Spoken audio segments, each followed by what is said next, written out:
Welcome back. Game number 2 in this second semifinals. I know a lot of you guys might not love ZVZ, but keep in mind the finals is guaranteed to be PVZ no matter what. Same with third, fourth place match, as both Rain and Super wait for each of these players respectively. But spawning here in the top left corner from Invasion Esports, we have the blue Zerg player. Down 1 at the moment. It's DRG.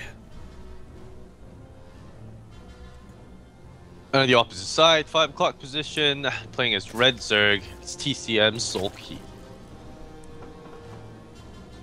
I honestly, that moment before you went for the intros, I thought intros already begun.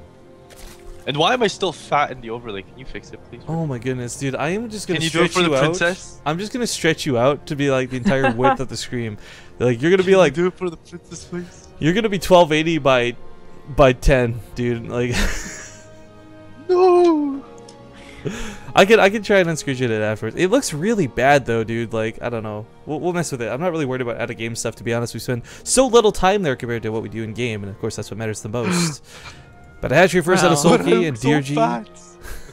DRG goes full first. I can't deal with you, dude. You come so prepared. You got these cool notes about these players. You're ready to rock and roll, but you're focused on the gosh darn camera. Your fault. James, please. Making me look so fat and getting me distracted. He says as he eats chocolate or whatever that is. I would keep my energy up. James, you like this? Yeah. Here's a fact. Here's a fact. Okay, DRG, let's hear it. Let's hear it. DRG went 3-0 in this map, beating Super, and well, he didn't play any Zerg, so there's no point who he beat. And Soulkey went 1-0. Hey guys, here's some cool information. DRG went 3-0, but it doesn't matter. It's totally irrelevant. Yo, James gotta like, if he was just like a little more pervy, he could be like that guy from Dragon Ball Z, just like that crazy old man, the Kame Sensei. Master Roshi. Master Roshi, yeah, there you go. God, you filthy casual. Sorry, dude. What? What? Why do you say that though? I don't know. I don't quite get that. He's just so weird and different. He comes with like all this knowledge, but none of it's useful. Like, there are different characters that are weird. Okay. Okay, who would you better refer to? Definitely this, like, not Master Roshi. Like that's pervy. They're No, calling James a dude. perv, an old Yeah, perv what who's the like hell? super skinny. Probably is. I mean, he's got one of the two things down pat. Super skinny. Do you take the compliment? We or do you consider take that the he was perv? fat. Exactly.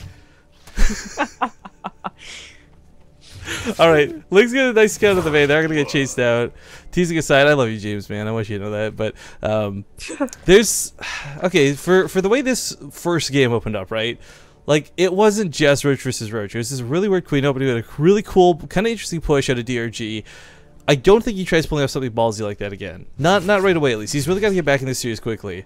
For DRG's sake as well. I mean, he's not the type of Zerg player to go down in a, how do I phrase this? Like, I don't think he's gonna throw his chances out the window. Oh, he's gonna waste a couple shots on the Overlord though instead of the Zergling. So they actually get up this ramp when probably should have been denied scouting. And it'd be hard to deny 4-link scouting unless you actually blocked it off. Well, that's what I'm saying. The two queens could have been like straight up been on the ramp. He was going. Well, to yeah, they would have. But it was a dedication from Soulkey. Like, he really wanted to see what DongRaeGu had up there, and what he saw was, of course, gas taken and a Baneling Nest. Yeah, the Baneling Nest actually in the main does come off as a little bit stranger to see. It's not to say every Zerg player who puts this up here hides it, but it's just it's not meant to be scouted so soon. So he doesn't get a timing on that layer, which does kind of suck. So that starts up pretty much immediately. I'm wondering if DRG is now going to play Mutalisks, or if he was planning to play Mutalisks all along. I don't know. I was more interested in Soulkey's like instant reaction put on a Roach Warren. Obviously, you're gonna get a Roach Warren eventually, as well as an Evo Chamber. Well, It seemed part like of he the was. SimCity. Yeah, he was very. He was prepared to defend against the Ling Element. Yeah, it's a good it's choice. really I like it. brilliant by DRG too. DRG's not really committing with Yeah. Baneling Nest. I think he just decided to drone right after it got scouted. I was also wondering if Soulkey was maybe gonna go for an all-in, like Ling Roach. He doesn't have his own Baneling Nest, so that wouldn't have helped. But Yeah. So if with all of anything, these Soulkey lings, is. Yeah, it's way too late for him to be defensive Lings. Like, you would have already seen Lings on the way with their own overlords Okay, if these were defensive. He knows this is coming due. I mean, for DRG, he kind of has to go for a wall off of some sort. A couple of banelings are going to be okay to help level the playing field, but his own links being forced to be made. He's going for that Spire. Mutalisks are going to be so long until they're in play. And really, you're banking on Soulkey making a mistake with these two banelings. That kind of mistakes don't really happen to people like, you know, Soulkey or DRG or professional players. All these lings are going to run up the ramp. Oh, they got surrounded by the Queen. She couldn't quite get between the Extractor and the Spine Crawler. There's a lot of links pop now. Yeah, I mean, you can stack the drones, you can minimize losses, buy some time, but the Spire might go down if he's not careful. Kind of a cool move out of Soulkey to put pressure on that, threaten DRG to take that fight, but DRG will hold. Well, scouting the Spire, now Soulkey can either make two different choices, right? Expand again, just be greedy, keep on that greed train from the beginning, or just make roaches and make sure the mutas don't come to you. He's really not one to make roaches. He's the other one gonna go for his own Spire. I mean, he will. I mean, I really think the roaches were specifically going to be built only if there's banelings to snipe. That's so interesting, though, because like now we have a person with a baneling nest and a person without, right? And if like Soulkey got on the roaches, like, you know, big deal as a baneling nest, but since they are going to be fighting over thirds, guess what muta versus muta goes into? DRG technically has a little bit of an upper hand. Like two banelings, yes, they're gas, so you could argue maybe it takes away from the mutas, but I would argue like it's way more important to keep that third alive. And it's going to be easier for DongRaeGu to do that.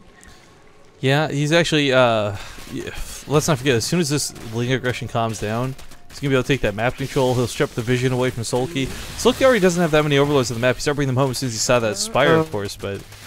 DRG lost both of those banelings, so he's going to come in and kill this. So he might still lose his third just by having the baneling nest. Okay, no.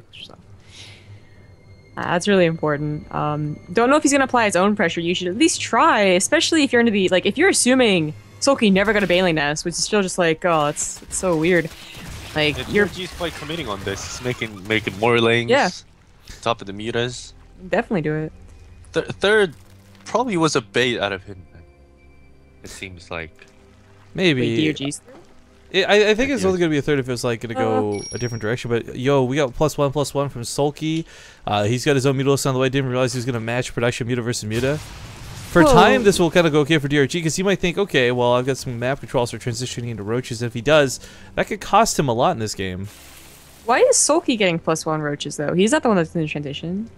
Maybe he wants to afterwards. I don't know. But to go any amount of Mutalisks seems so crazy because he knows he's going to be behind, right? If it was for the queens, like he's gonna do like some bit of a push, like queen muta push. He need way more queens. Queen muta. You actually need like 9 queens to make that work, though. He's only on like 4 at the moment. Yeah, he's only like 2 production rounds away, and they have so many transfuses. It's a lot of gas to give in when you are the one who knows that it's muta versus muta. And of course now DRG knows what mutas. I'm trying to protect that spore DRG's muta count is a lot higher than.